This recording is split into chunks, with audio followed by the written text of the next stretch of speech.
શંખ ચંદ્ર આકાશમાં ઉગે છે અને ભરતી સાગરમાં આવવા લાગે છે. મેઘ ગર્જના આ સામાનમાં થાય છે અને ધરતી પર રહેલ મોરના પગમાં નૃત્ય પેદા થવા લાગે છે. મંચ મેદાન પર રમાય છે અને સ્ટેડિયમમાં બેઠેલા દર્શકો ઉત્તેજિત થવા લાગે છે. શંખનાદ યુદ્ધના મેદાનમાં થાય છે અને લોહી સૈનિકોનો ગરમ થઈ જાય છે. આ શંખ મારી અને તમારી આંખ સમક્ષ એક મહત્વનું સત્ય રજૂ કરવા માંગે છે. એને એટલું જ કહેવું છે કે દોસ્ત, અનંત કાલથી આત્માની ખાના ખરાબી કરી રહેલા આંતરશત્રુઓ સામે લડી લેવાનો ઉત્સાહ તારામાં જાગતો નથી ને? એક કામ તું કરી લે.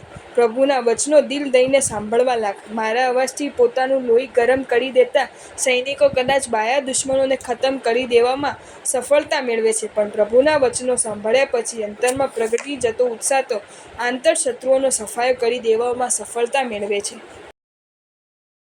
જો તમને આ વિડીયો ગમ્યો હોય તો આ વિડીયોને લાઈક કરો અને મારી ચેનલ જૈન ફેક્ટ્સ એન્ડ સ્ટોરીઝને સબસ્ક્રાઈબ કરો. ધન્યવાદ.